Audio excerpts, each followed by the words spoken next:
musical. I'm a who? Because Crows, listen, because I didn't have time to take band this year in my schedule, and also if I had a free that lined up, I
It's true. Delaney got the camera in like really. I like when y'all just have one or two in the room like that because it gets in pretty tight and I can see y'all. It's more like real life. Instead of us where we seem like miles away to y'all probably. Alright, see Chloe's in it. She got a t-shirt on. Delaney's cold. Amanda's cold. I'm wearing a sweater. It's like a little cool outside today. Yesterday was so nice. Loved it. It was the best day ever. Took a car ride to downtown. Windows down. I went on a walk because I had both my frees in the afternoon. Oh, that's what I and now I doing. have to do So I went on a walk and like that. outside. I got him. It was so.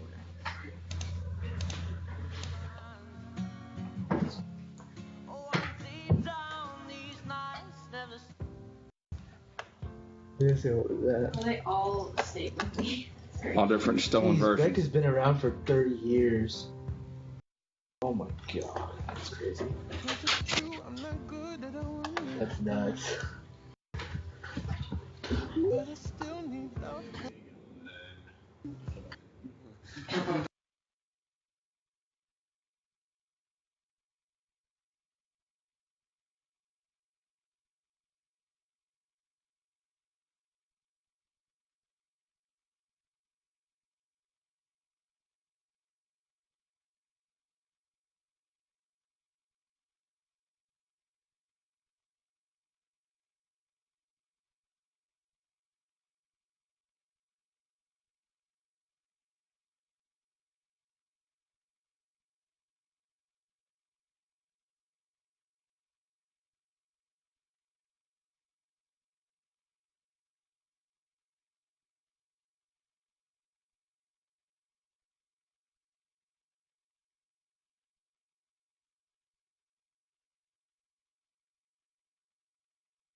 All right, let's see who we got. Chloe, Delaney, eating breakfast.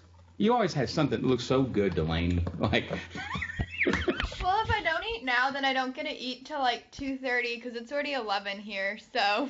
oh, all right. Well, I always get so hungry whenever I leave class. Like, man. Amanda. Oh, now Chloe, she's getting her breakfast.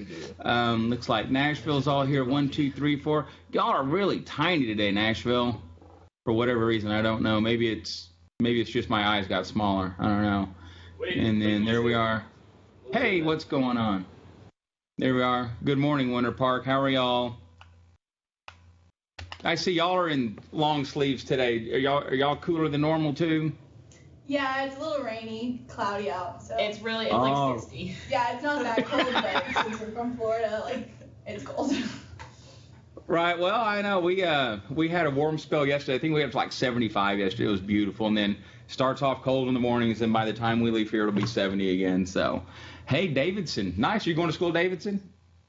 This is my friend's sweatshirt. Her dad went there, and I just stole it from her. But yeah. Okay. Well, it's interesting to see the sweatshirts begin to appear in the springtime for all the seniors at school to see. And I always ask, oh, so you're going to, Harvard? No, man, community college. But I got this from my friend. It's always so funny. I love it. All right. Well, before we get rolling today, if you go to today's meet, the room number, I think I left the MSON room. I must have opened it for like a month and it won't let me back in it. So the room number for today's meet is just the date with dashes, 2-10-2015. And what I'd like for you to do when you log into today's meet, what I've put up here, let me look at my screen, so it'll be easier to do this way, is to post some thoughts, reflections from, yes, if you're having trouble getting into today's meet, here's the URL at the top. If you'll do today'smeet.com / and then our room number of 2-10-2015, that'll let us all in. I'd like for you to, as we go through class today, if you've got questions or thoughts, put them in here, and then as we see this thing roll, so you may want to just kind of minimize this in the bottom corner, and as you have some things you want to talk about, let's put them up there.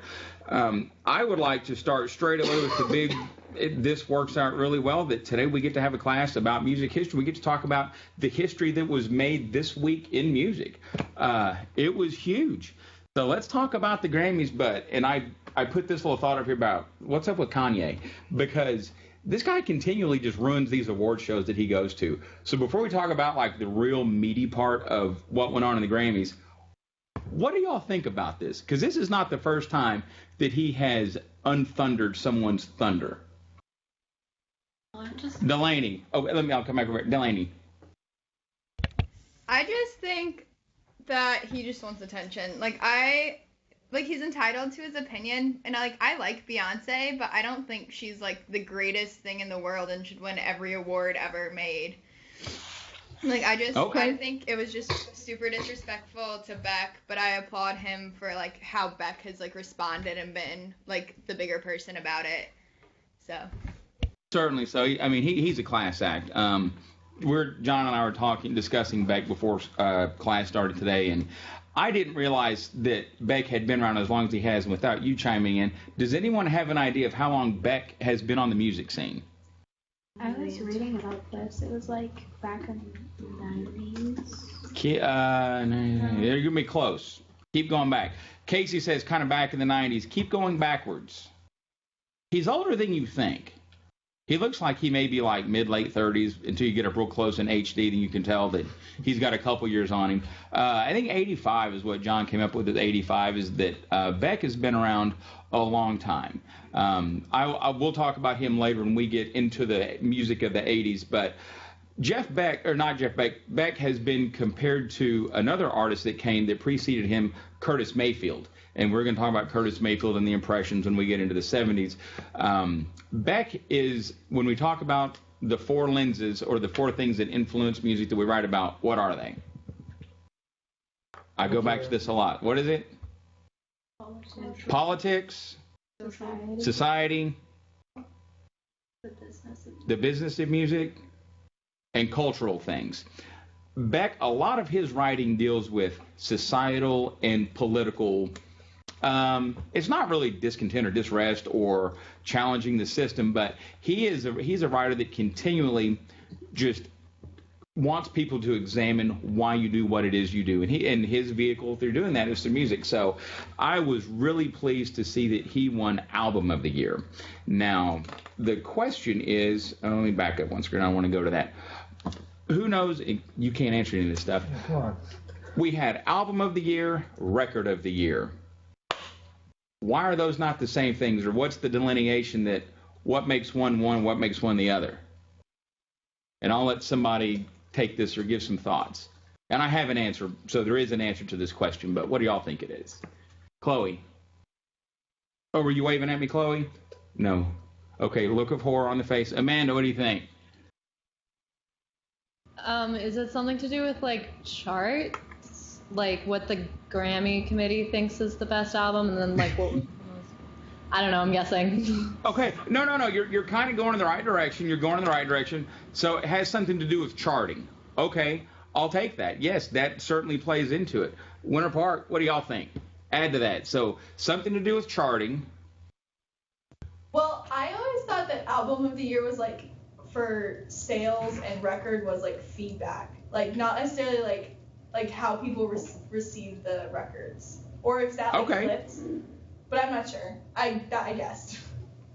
Okay. On your smaller screen, hopefully you can see all this. So, Song of the Year influences Record of the Year. And then you see over here it says Record of the Year has to do with the song's performance and production and recognizes the artist. So that's Record of the Year. Album of the Year is just this goes to the album's producer and the recording engineer. So Record of the Year is like a chart-based thing, and album is the technical production of this is what makes it really good. So it's interesting that we have both things, and we use the words record and album interchangeably in conversation. I still talk about records. That's just the way, that's how I was raised. That's my schema in the back of my head, is everything to me is a record. A compact disc is a record. Spotify is a record to me. Pandora is a record. It's just a really, really big record. So we've got album of the year, song of the year, or record of the year, and what Beck won record of the year this year. And who ended up with album of the year? Sam Smith. Sam Smith. Okay. This leads to the next thing. So with what we know about Sam Smith and everything that's happened with the lawsuit with Tom Petty, is it a deserving award? Is it undeserved? Is it tainted?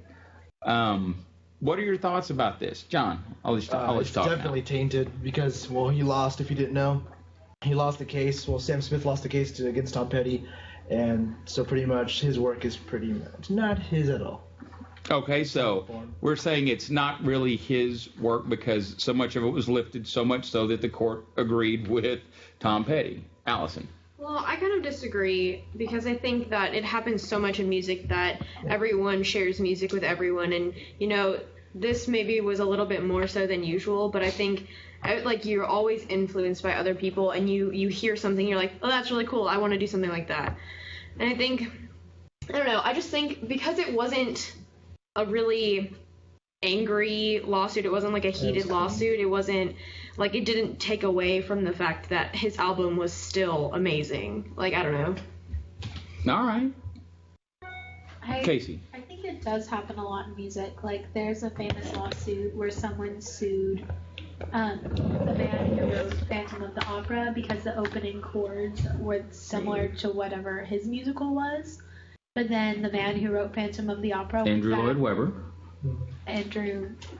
went back 30 years to one of his other musicals and said, if you look, these chords are throughout this musical, and it's neither of them stole it from anyone. They just came up with the chords and they sounded right and they put them in the music. Okay. And so Nashville, what's the local buzz? Since y'all are the big industry city. I didn't even watch the Grammys. No, that's cool. Oh, let me ask this question, kind of show me who watched the Grammys or parts of it, some meaningful piece. Rebecca, 2, 3, 4. And I probably watched about an hour 20 before I dozed off. I've got it recorded, but I fell asleep while it was on. We're going to watch a couple of clips from the Grammys today and talk about this, of how, just the business of music, of how all this kind of goes down. Let me talk for a minute about what Casey's point that she made of music is just kind of there. I've been using it. I've used it for a long time because it sounds good and it just fits. Real quick, just some real basic music theory for about 90 seconds. There are only 13 discrete notes in Western music. If you count all the accidentals going up, really 12, and the 13th repeats itself. So mathematically, there have been so many dissertations and studies done on the mathematics of music and the infinite combinations of things that we can put together. But why is it that we still land in the same kind of things over and over and over? Well, that has to do with how our brains and our minds want to process music, that some things are very consonant or pleasing to hear. There are a lot of things that are very dissonant and not as pleasant to hear. Different kinds of music fall within those two camps. I would say that pop music, everything we've been talking about, that's going to fall in the consonant, very easy to listen to things. When we talk about things that are easy to listen to, we really quickly eliminate a lot of the musical possibilities, because our natural inclination is our ear wants to go a certain place, and one chord will set up a following chord, and there are rules for where you can go from tonic, or if we're going to call that home base. Well, from home base, you can go in anywhere from home base, but once you arrive at your new destination, now you become limited in where you can go from there. If you think about being at a really large airport, from Dallas-Fort Worth International Airport, we can fly direct internationally, just about any place in the world. It's one of the largest airports in the world. Same thing with LAX. If we're at LAX, we could fly from Los Angeles to anywhere in the world. If not direct, it's going to be one stop. But let's say I want to fly to West Yellowstone, Montana. For me to get to West Yellowstone, I've got to fly from here to Denver. Now, once I hit Denver, my options of where I can go become much more limited. So Dallas is home base. Denver's is my second chord. I leave Denver. I go to West Yellowstone. My options became very limited as to where I can fly from West Yellowstone. I can fly back to Denver. I can fly to some regional airports and some smaller things, but I cannot fly direct from West Yellowstone to Los Angeles, to New York, to Dallas, or anything. So the further I wander from home base, the more limited my options get. With all that being said, there's a reason why all this pop music sounds very similar, because we start in really about 3 different musical keys, the key of E. Why? Because that's an open string chord on a guitar. It makes it real easy for less trained, and I want to say less skilled musicians, but less formally trained musicians can play things on open strings on the guitar. It's easy. We can play an A. That's another thing. G starts to wander a little bit. D, a little easier than G. But we've got a few places that we begin, so we've already instantly limited where we can go. With Sam Smith, I don't know a lot about his background of what his training is, formal, informal, classical, jazz, what. But what I will tell you without it being, I try not to be biased on this, that his music is very, from what I've heard, now granted, I've listened to about 2 Sam Smith things, I would call almost like easy listening, just kind of laid back, chill music. It's not that it's not complex and things have to be busy to be complex, but his music is very low key in that sense. Now, that's very similar to some of Tom Petty's stuff, but I just think it was interesting that they did settle out back in October with the court case, but for the court to decide that there was enough shared material and lack of variance for that to stand alone as its own song, that's pretty big. And not to say that it taints or takes away from that award. I thought it was very interesting that someone who'd recently been had a court decision against them with musical rights and intellectual property still wins a Grammy. So that's just that's my takeaway, my thought. I really don't have any place I'm going with that. It's just the things I think about when I'm driving into work that I find are kind of interesting. Allison. I think that because he won, is that like the people who are in charge of handing out the awards, like they're trying to make a statement about the music industry of today versus how it would have been, I don't know, like by giving him the award, saying like we think that his music is genuinely his, and like he didn't try to copy Tom Petty. Do you think it's like a statement that they're making, the Grammy committee? What do y'all think? That's a really good question. I definitely think they need to tie that in somehow. Like, they obviously knew about the court decision, had to take that into consideration. So I think they are actually smarter than what we might be thinking they are, and they might actually be thinking the exact same thing we just mentioned of how this all to plan. Okay, so you're going to go in the camp of this may be I don't want to call it a direction change, but that we're now shifting is acceptable the right word? What's musically acceptable or art? Can you turn your mic down a little bit slower, your speaker? I think we're getting that perfect. I think what we're getting into now maybe is that we have a shift in thought that maybe it's not so bad to borrow material, but maybe if it's credited up front, that's a little bit different. I don't know.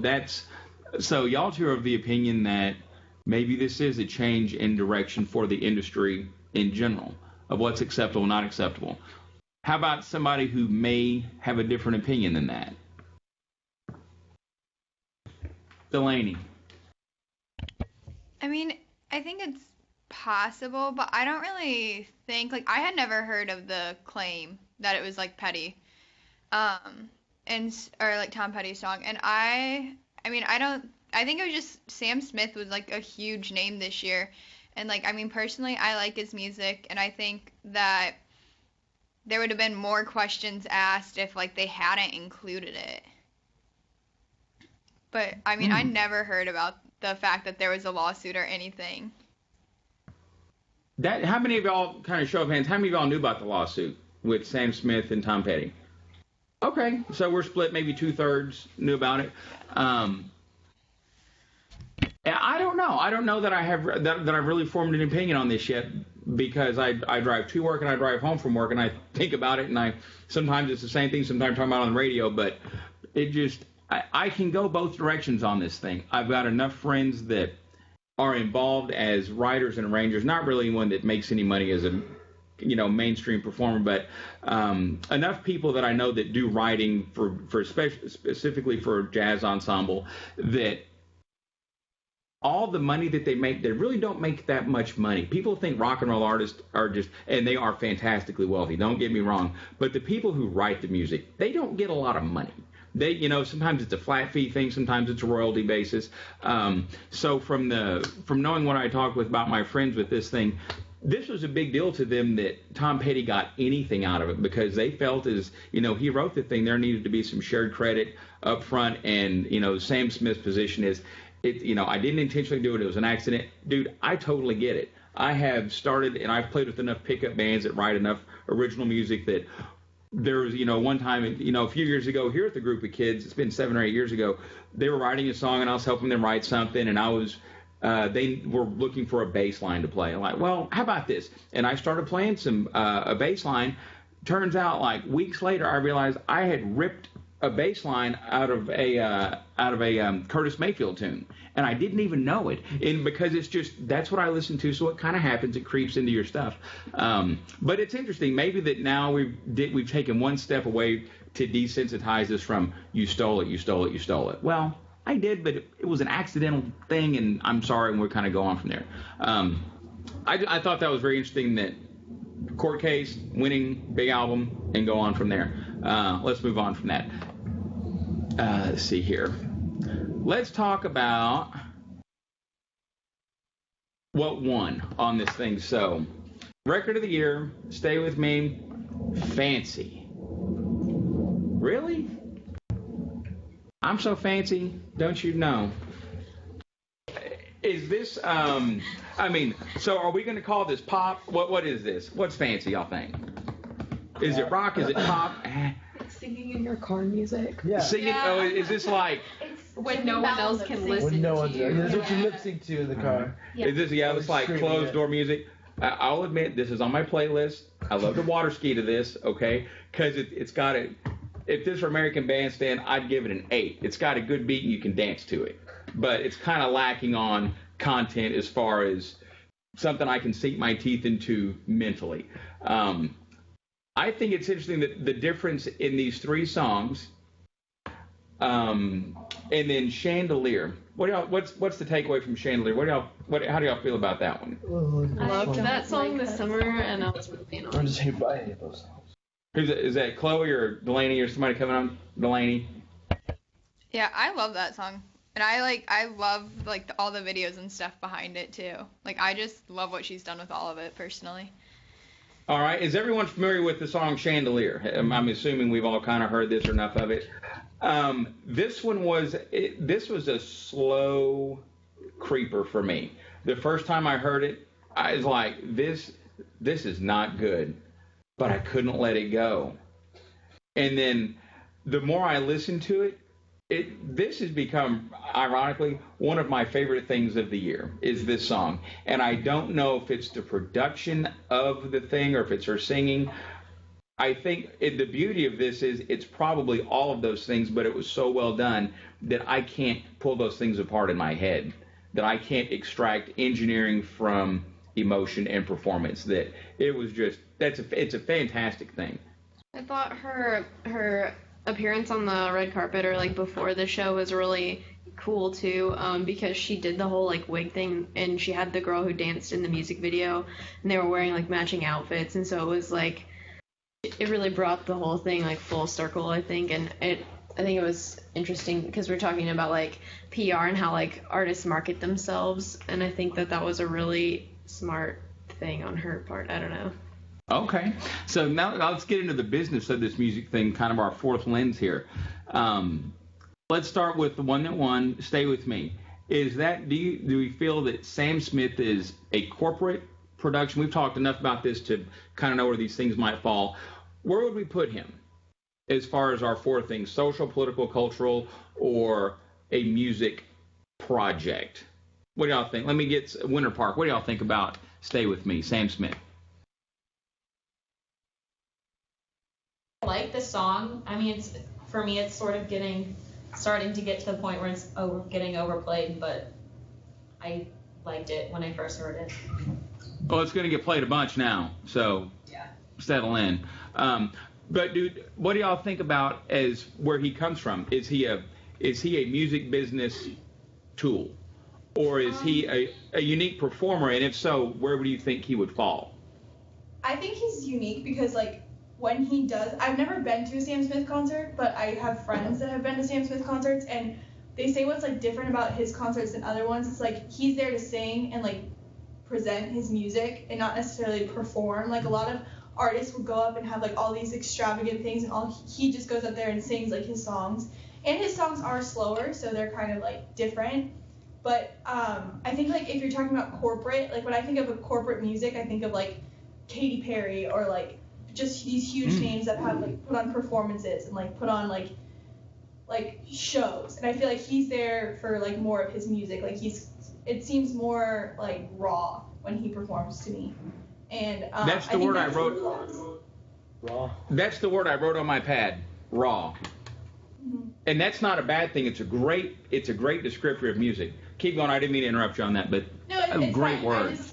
I just think that like if a performer like gets up on stage and just like is there for their music, like it conveys a different message, and I think that reflects in his album too. Like it reflects in his songs, and he like talks about his feelings in his songs and like talks about things that like really matter to him in his music, and I think that makes for better performing. So I think that's why I think like I thought he deserved it. I also think that like he's kind of like, it's kind of like an Ed Sheeran thing. Like they're both like the solo male artists from England right now, and I think Ed Sheeran started out kind of not like the same style of music as Sam Smith, but more like not performance based, but like he would go up and play with just his guitar. And now I think Ed Sheeran's becoming more commercialized almost, and so when Sam Smith is coming, he's kind of filling in that gap that Ed Sheeran's leaving. If that makes sense. Interesting. Like he's like the new sound. And like also with Ed Sheeran, like if you listen to his first album and his last album, he changed his music style so much to fit audiences so his album would sell. And, You're talking about Ed Sheeran. Okay. Yes. Interesting. And so I think that like what Serena's saying is that like Sam Smith has taken over Ed Sheeran's role. Like when Ed Sheeran first came out, he was like really like new and was very close to his craft, but he's like geared away from it, so Sam Smith's kind of taking Ed Sheeran's place. So, and I'm not using the word sellout or corporate, and that's not what I'm using, but so Sam Smith, the feeling I get you're expressing is that Ed Sheeran has now become maybe more business or marketing based than artistic based. Yeah, exactly. And I think like that happens with a lot of artists that get so much recognition for their albums, and that changes I think is interesting is that they get so famous from being like close to their craft and like making music that like they go up and just perform, and then they get commercialized after they get famous from their like what they really love and like writing music that means a lot to them, and then they get commercialized to a point. So I think that's interesting to see like where Sam Smith goes after this, if he keeps to his kind of like low key performance, or if he gets commercialized like Ed Sheeran. Okay, Chloe, you had your hand up. You got something here. Yeah, I'm just gonna add that like politically, he did a good move too, because like I don't know how long he's been in the music industry or because I've only really heard of him the past like year or so, but like I know he is gay, and like I think he came out he actually officially came out like when he publicized one of these songs. Maybe it was "Stay With Me," I'm not sure, but like, and I feel like if he had done that like or written that song a few years ago, this like it would not have been accepted, and it would not have gone over as well as it would have in these times. And I think that's also really important, just like the time period. I completely agree with that there are times that things are ready to happen, and I don't even know that 5 years ago, I don't know how that would have been accepted. Who do y'all think? And I see Delaney. Hang on a second. Don't forget what you're going to say. Is there an artist you think that's a current artist, or maybe somebody historically that has helped steer the direction of this societal thing that now we've got artists that come out and they are openly gay from the beginning. And I'm not saying it's good or bad. I'm just saying they come out and like, I am who I am. But for a lot of years, people were not who they were. As far as I can't tell you really what I do, but this is just people assume. Boy George is the one that comes to my mind. Culture Club from the 80s. I mean, I'm a kid of the 80s, so I listened to a lot of Boy George, and at the time when they were big, mid 80s, I'm mid-teens, 14, 15, 16 years old. It was just a very different time, and it's very difficult to even describe how different it was about. Well, you could talk about what you couldn't talk about, but you would see the videos of Culture Club on MTV. And at that point, you knew, but like nobody ever said anything, so you just like, we all think. And then that was where it was all left. But now, Sam Smith is just, I am who I am, deal with it, like it or leave it. I think it's an interesting thing there. Probably Lady Gaga is the one I'm thinking of that is your generation of person that has challenged social and conventional normalcy of this is different, but different is not bad. Different is just different, and we can disagree without disliking. Those two things don't equal each other. It's interesting. Delaney, what were you going to have in there? Like I was just kind of following up on what Chloe said. I think, like, I agree completely. I don't think that 5 or 6 years ago it would have been as big of like a conversation. Like it would have been hush hush. But like even in his acceptance speech, he made the comment like, "Thank you to the man who broke my heart. Like you won me 4 Grammys." So I think the fact that like people I think that people openly like know that he's gay and that like that isn't a conversation like about what he said, that wasn't a controversy. I think that just shows like how far we've come and like how different times are, even from like I can't even imagine that happening like 5 or 6 years ago. It still would have been like controversial. Chloe.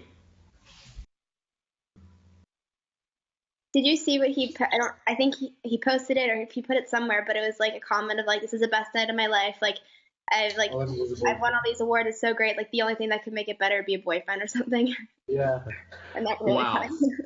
So, I mean, that is certainly, and I don't want to use the term progressive in a political thing, but that's a very progressive idea that someone feels comfortable and safe enough to say that, but it's been fantastically validated musically and professionally and personally, because going into this, there wasn't a pull the rug out from beneath you thing like, oh, by the way, guess what?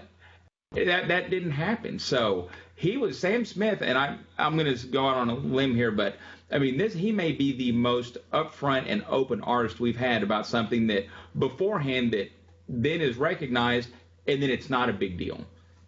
Yes. Who's that in one part? Yeah. So I think it's also interesting, like, it wasn't just Sam Smith that said a lot of, like, issues that are going on, like, when the whole, like, hands up, don't shoot thing happened, like, I think throughout history, like, starting, like, with, like, Billy Joel and Bob Dylan, like, who always talked about, like, social issues in their music, like, it carries on throughout time, and I think that it's interesting to me when, at the Grammys, when, like, Sam Smith was so, like, open with saying, like, how he, like, I think it's interesting to me how, like, public music figures have had such an impact on politics, because I think, like, when you see, like, a big person go up there and say, like, oh, I'm gay, like, that makes it seem like it's, like, not horrible. Like, it makes it seem like this is, like, a thing that we're becoming used to, and it changes it, because there's so many people watching the Grammys. There's so many people who are so easily influenced by what music artists say, that when he went up there and, like, people were talking about hands up, don't shoot, like, it sways the popular opinion a lot, like, just like with Bob Dylan and just like with Billy Joel, like, it like alters people's mindset, and it makes them, like, think differently, not necessarily differently, but just I feel like it opens people's minds when these artists do this, and I think it's important for them to do these things. Like, when Sam Smith went up there, like, it was, Serena was saying earlier that, you can talk about this. Oh, like, well, it was interesting because when he said that line about, like, oh, like, shout out to the guy who broke my heart or whatever, so I have this song, I thought it was interesting because everyone, like, that got a positive reaction, but, like, when Taylor Swift did the same thing, I think it was the VMAs last year when she accepted her award, and she said she was talking about Harry Styles, and she was like, shout out to the guy who inspired this song, because now I have this award for you, and everyone kind of like bashed her for saying that. So I think it's kind of interesting how how the feedback comes from. That is interesting. I hadn't connected that, but you're right. That's leaf blowers outside. It got loud. I feel like that's it's like interesting. I think it's like big issues, like when people address huge issues in front of like mass crowds, like it kind of it sways the popular opinion, and I think that like when Sam Smith did that, like it's starting to make like being gay seem even more okay. Like it's just like, oh, this guy went up in front of everyone who's such a like honored person at this award show and went up and was okay with himself. Like that communicates something to people, and I think that that's important that he did that. It will be interesting. I see you saying, Delaney. I think this will be interesting to see if this becomes another kind of not a decision point in the piece of music history, just the lineage of the history of music. But I think this is going to shift. It's going to continue to either open doors or turn music in a direction that it's already started to head. A handful of years ago when Adam Lambert won the show, The American Idol, it's now in its 87th season, when he won American Idol. And he really wasn't out or real, transparent about that at the onset of the show. But within 6 months of winning the thing, there's the scandalous kiss that he's got on TV. And that, I remember that took over things for a couple of weeks. Y'all forgot about that scene. Yeah, so this happened. But my thought about this also with Sam Smith is, do you think this has anything to do with where he's from the UK, and that it's very different than America? John? I would definitely think so, because it's not even close to what it is here. We still have all of our problems with, issues on homosexuality and race still in 2015, and the UK's been pretty well about it for progressive-minded for a couple of decades. I'd say certainly like over half a century. Well, yeah. If we really get down to it, certainly so. Delaney, you've been waiting very patiently. I was gonna go back to what she was saying about how Taylor Swift, she's addressed that in interviews, because she gets criticized for writing all of her songs about relationships and guys, and she goes, look at Ed Sheeran, look at John Mayer, look at all these guys, all their songs are about girls, so what's the difference? There's such a double standard there. There is, and there was an interesting article that I read, and it has, as much as I'm not a country music person like mainstream, I get more information and news. I watch CMT on Sunday mornings. I'll tell a story on myself, kind of my guilty pleasures thing.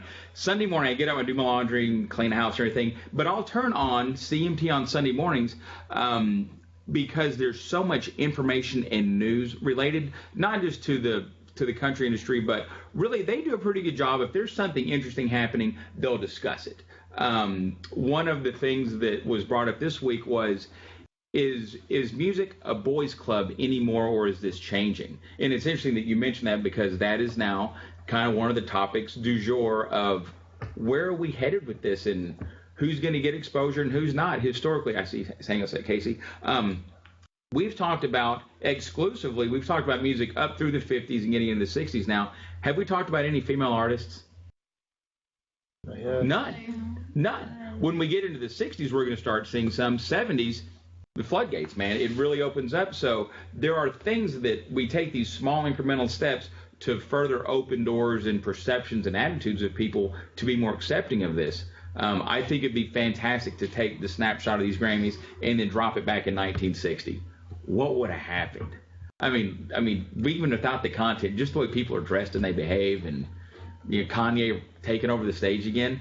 You don't do that stuff, but we got here somehow. Casey. Oh, I was just gonna go back to Taylor Swift and how she got so much crap a long time ago because she was dating all these guys right in a row, and now she's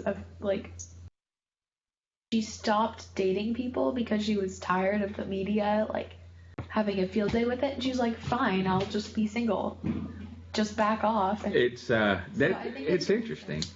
But I also think like part of that was just like Taylor Swift, like, you know, like the crap that she got, because like Adele wrote her whole album about like literally one 21. breakup, Yeah. and like Right. got tons of praise for it. And she, I think, won something and did the same thing. Like, shout out to this guy. Like, Like, album of the year back in 2011. yeah, like shout like for this breakup, because like without you, I wouldn't be able to, like, type thing. Yeah. It was like I guess- Adele, so it was cuter. Yeah, but like, The way I'm gonna kind of put a lid on this, we can keep moving forward.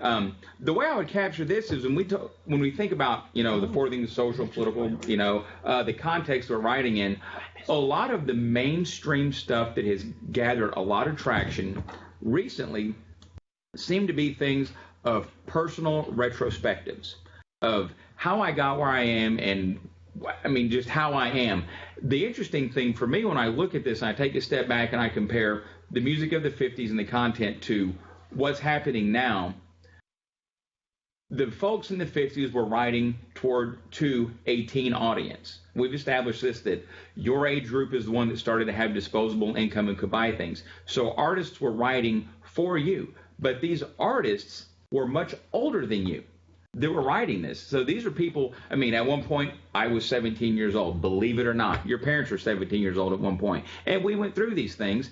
I just wasn't smart enough or clever enough to write it all down and make a lot of money about it. I just lead a very boring life, and nobody would really care to know anything about it, I don't think. But the focus is, it's things that are written, they're generationally focused efforts musically, that the content is relevant to you. Your age group, and I'm going to say like 17 to 21, 22, and this is not a bad thing when I use this term, it's a psychological term of the ego and the id. You are still very egocentric, and I don't mean this in a bad thing, I mean it very clinically, that your age frame right now until you hit early 20s, you look inward towards a lot of stuff. And later on, I would say, you know, and again, when you hit, you've got the midlife crisis. That thing is called a midlife crisis for a reason, because you start to look inward, and it's very self-reflective. So we have these two time periods that are both focused on what's happening at that, you know, in that time frame. But you are very interested as a group worldwide of things that are relevant to your life today.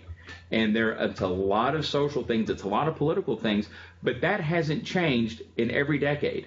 Every decade, the music is written for a very specific age frame of people, because they are the ones that are performing, and they're concerned with things that matter the most. So even though this is very different, and we'll take Sam Smith for one last time and Adele of their writing, and Taylor Swift of their writing about their personal things that are important to them, happening to them. If that wasn't a common theme across a lot of you, that you can identify with some piece of that, those things, I don't think they would be as successful as they are. But because this speaks to you in some personal way, that's an attraction to that music, along with the actual sonic reproduction of what are they recording, what does it sound like.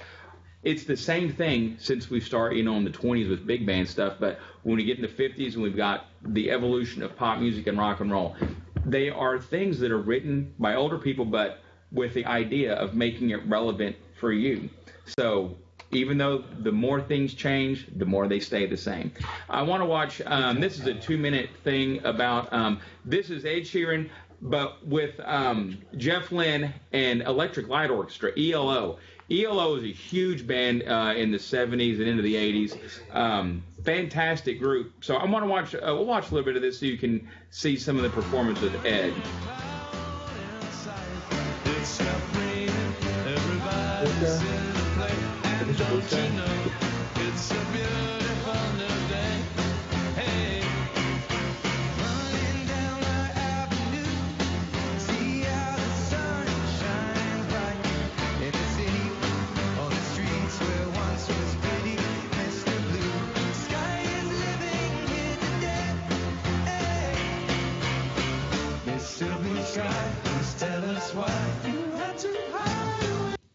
Let me start this over because I want you to think about this. Okay, so we've seen enough, you can kind of get the song. How many of y'all have heard this song before?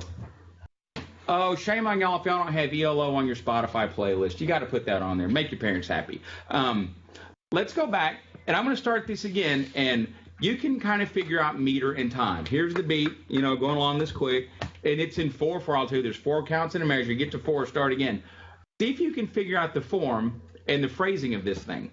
Is it 12-bar blues, or is it something else, or is it some kind of 12-bar form? What is it? And see what you can kind of come up with anecdotally. You may want to just jot some little things on a piece of paper. But let's listen to the form of this and compare it to what we've been listening to with Elvis, for example. All right, here we go again at the beginning.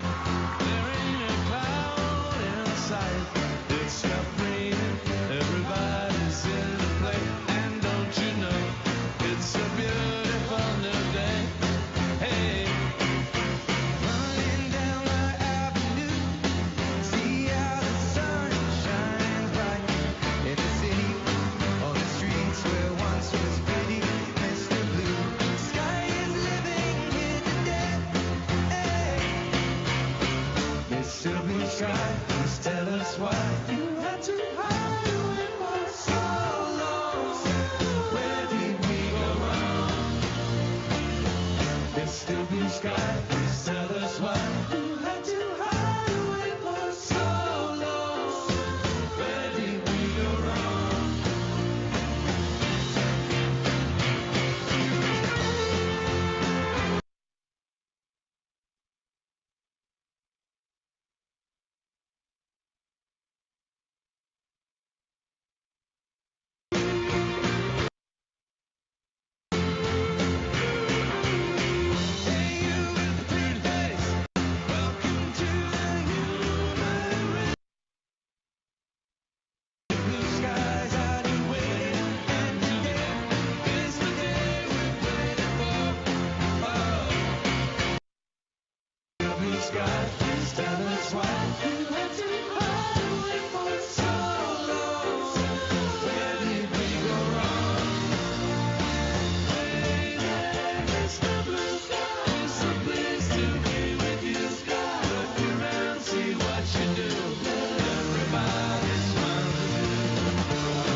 All right, so there's ELO. If you don't know that, you got to go get some of this.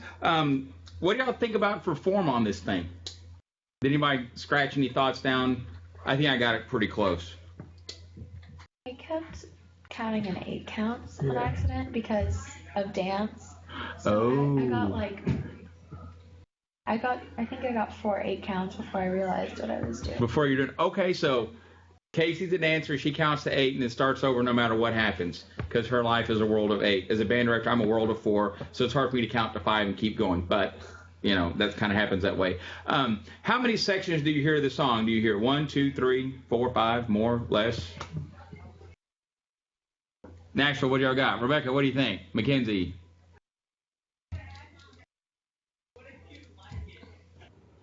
Sorry about that. What? Where are we? Like a very consistent beat throughout the whole thing. I wasn't sure about like the specifics of the structure. I just noticed that it was like very repetitive. Like, yeah. It is okay. Someone else up there, Tristan, maybe. Any thoughts on sections as far as things that sound the same, different, not solos or anything like that? Just one section sounds like this, maybe this one sounds like this, or. Oh. Mackenzie, I'm sorry. I mean, they all sound pretty similar to me. I don't know. It's like, it's pretty repetitive. Okay. Anyone else with some ideas on A, B, C, D, E, F, G form? Amanda. Well, it sort of seemed like it was split into like 2 sections. Like there was the lyrical section and then like the instrumental section. So like, I'm gonna and go then, like this now. Okay, yes. well, that's like there that. was like the solo section at the end where they just like went into like riffs and stuff.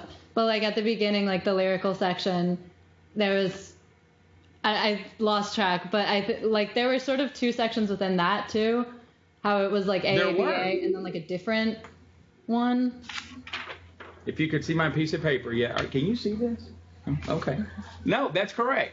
The A section repeats itself twice. There's an A section, another thing, same music, different words. So we know that's the same material. So we've got an A, and then it goes to a minor section.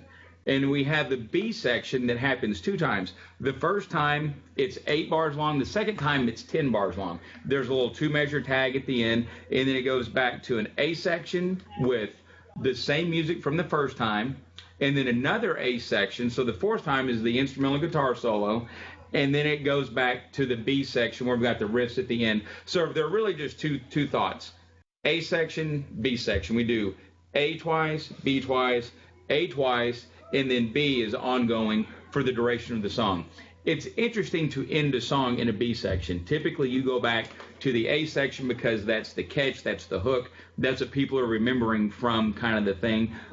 So it's interesting to kind of to end it that way, and certainly for it to end in this souling riff thing where there's not a real central unifying theme to what you're hearing. The Beatles were a huge influence in ELO or for ELO, and it's been several times they've been interviewed, both the Beatles and ELO, and they've been interviewed, and Jeff Lynne's been interviewed. He feels like that they are the son, like S-O-N, not S-U-N, but the son, like the child of the Beatles, because they were influenced so heavily by the way the Beatles wrote the music, it was produced, but the sounds that they have. And if we go back and listen to just a few seconds of this, if you listen to the piano in the background, the chonk, chonk, chonk, chonk, chonk, chonk, that's very much a Beatles-ish type sound and feeling, an Abbey Road Records kind of thing.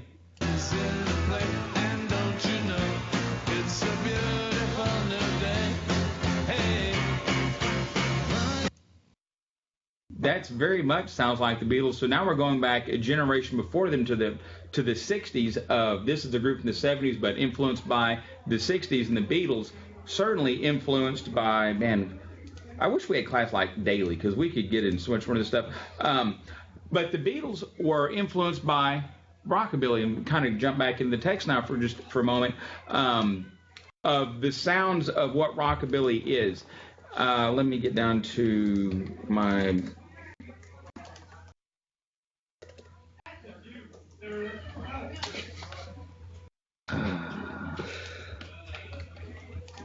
That's what I'm looking for, that slide.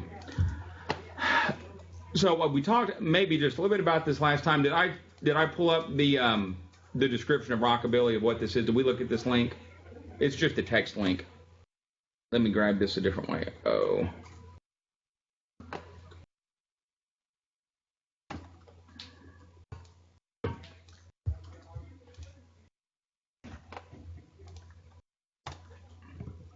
Okay, so rockabilly is the Sam Phillips thing from Sun Studios and Carl Perkins and Elvis related.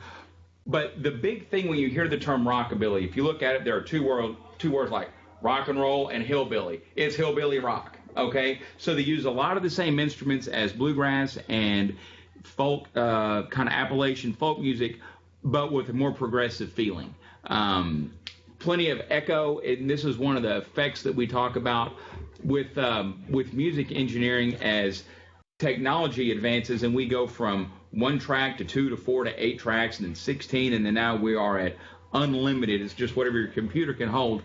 Echo and reverb gives a singer a place to hide and kind of mask some of what you're doing, but it also leads to the sounds that we hear in guitar that we start to hear with Elvis, but certainly with Ritchie Valens and Carl Perkins, that we have echo and delay. And so now when you hear guitars that play, if you're a guitar that plays with no effect on it, it sounds really weird. An electric guitar with no delay or no chorus or anything in there, it just kind of like, what is that thing? I'm playing the guitar. That doesn't sound like a guitar. because we've gotten so used to hearing these effects that happen in here. These effects all started with rockabilly in Sun Studios.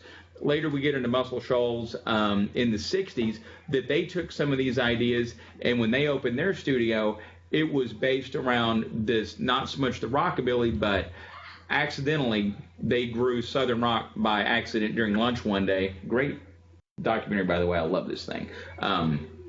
So they grow this thing, but it's an offshoot of hillbilly rock and roll that leads into the R&B and to the Southern rock stuff.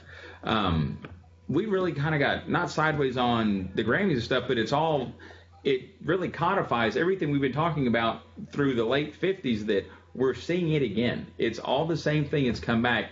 The Grammys, I mean, is that about the business of music? Oh, yeah. It'll be interesting this week to see how things chart, how they place, what Spotify trends happen with the people who were the near misses and the winners this week. So it's an interesting stuff, and I just wanted to capitalize on the Grammy conversation because it just happens. Let me talk real quick about what I want y'all to do for your quiz thing.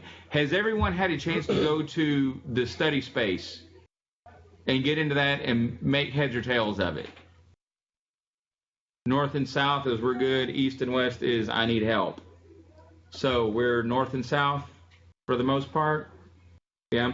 Okay. What I would like for you to do by Friday, just as another test before I decide that I want to go this direction, I would like you to take the quiz for Chapter 2 and go ahead and do the 25-question quiz. And I'm going to let this one just be an individually monitored thing. I'll let you use your book on this, but try not to take 5 hours to do the thing. Challenge yourself to see what you know with this, because I'm thinking I'm going to go this direction and start having these as monitored tests, because I think it's going to work a little bit better for you. It may fit your style of how to do this better than the other pencil and paper. So by Friday, take the Chapter 2 quiz, now that we've really wrapped this up, Chapter 2, and take the 25-question version of that.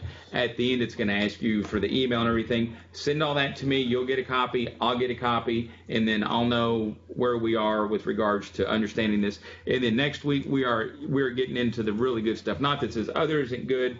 The historical foundation is very important. But once we get to the 60s, things just go bananas, and it's fantastic.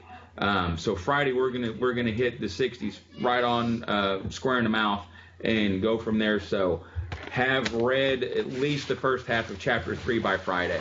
Please, please, please. A lot of stuff. Does anyone have any questions about anything going forward? Amanda's good. Delaney's good. Chloe's good. Memphis looks like. Mackenzie, did you have a question? Rebecca, did you have a question? So we just wanted to let you know that Mackenzie and I will not be able to come to class on Friday. We've got a swim meet during that day. So during the time class meets, we're going to be in Knoxville in the pool. Okay. Well, just log in from the pool, swim underwater with your phone. Yeah, get the underwater waterproof earbuds. Get a GoPro, right? We can. All right. Well, good luck on that Friday. Just be sure to take care of your other business before Friday, then. So thanks for letting me know about the anticipation. Did you say that the quiz was open book? Did you say the quiz was open book? Yes. I'll let this one be open book so you can get used to it. Y'all get out of the way. Okay. So that'll be for this time. I'll let y'all do that. But challenge yourself to see how far you can go without it. Yes, sir. In the future, I may let you do these open book, but there'll be time for like 15 minutes. So there won't be time to look up a ton of stuff. But this time, I don't mind. Friday is SPC. I will also be gone to a swim meet. won't be here either. We don't have school. We're going to have a lot of people out on Friday. Or do you want us to log in, like... I'll get with y'all offline. Okay. Let me see. Winter Park, how are we? Are we set? We also don't have school on Friday, so we'll just log in from our house, probably. Okay. I will be here. I don't have school either, but I'm driving all day, so I won't be in class. Okay, so Amanda is out Friday. Winter Park is out. FWCD is out. Nashville. Let me go this direction. Who will be here Friday? Chloe, Delaney, and I. Okay, we'll have a great little chat. Let me figure something out with this. Thanks for letting me know about that.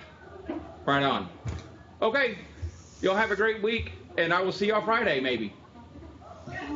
Bye, everybody. Thank you. Bye. No, they can't. I mean, the bus for SPC doesn't leave till 12:30 for swimming, so.